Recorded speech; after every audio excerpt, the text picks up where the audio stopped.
1918-ci ilin may ayında ermənilərin Quba qəzasına basqını zamanı Azərbaycanlılara qarşı törətdikləri soyqırıma məruz qalan kəndlərindən biri də Qubanın Alpan kəndidir. Çəkiliş qrupumuz erməni vəhşiliyini hələ də yaşadan bu qədim kənddə olub və 1918-ci ildə ermənilərin gülləbaran etdiyi Subaba türbəsinə baş çəkib.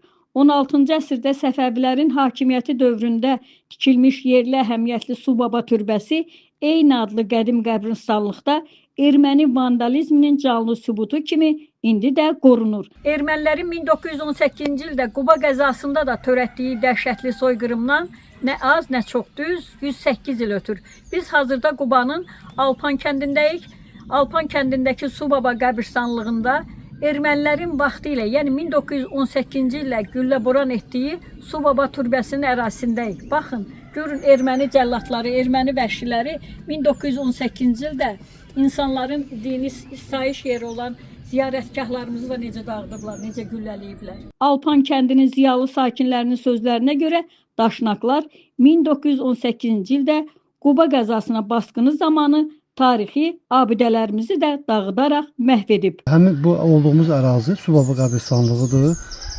Yəni qədim bir ərazidir. Buranın bir özəlliyi də ondan ibarətdir ki, 1918-ci ildə Mars soyğunları ərəfəsində bizim bədxalq qonşularımız ermənilər bu ərazidə olmuş, kəndin müxtəlif yerlərində törətdiyi dağıntılar kimi Alpan kənd qəbirstanlığında da burada gördüyümüz bu tarixi abidəni məhv etmiş, məzar daşlarını müxtəlif silahlarla onları məhv etməyə çalışmışdır, güllələmişdilər. Alpan kəndinin yaşlı sakini təqaüdçü müəllim Turan Hacıyevin sözlərinə görə kəndə qəfil hücum edən ermənilər Alpan kəndində olmazın təcavüz törədiblər. Ermənilərin Qubaya işğalçılıq siyasəti zamanı Alpan kəndi də böyük təcavüzə məruz qalmışdır. Onların təcavüzü nəticəsində Alpan kəndində o dövrün möhtəşəm, yaxşı evlərini onlar yandırmışlar. Deməli, körpələri məhv etmişlər, olduqca əzab-əziyyət vermişlər.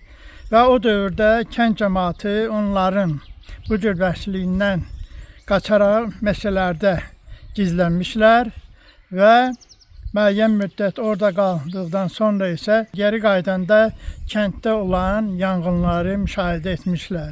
Qeyd edək ki, ermənilər Alpan kəndinə bir neçə dəfə hücum ediblər. Hücumlar zamanı daşnaq dəstələri Quba rayonunun Digah kəndi ərazisində yerləşən dərədə Qusar və Qubanın müxtəlif kəndlərindən gələn igidlərin ciddi müqaviməti ilə qarşılaşıblar. Nəticədə düşmən xeyli itki verib. Həmin dərə bu hadisələrdən sonra Qanlı dərə adı ilə tanınmağa başlayıb.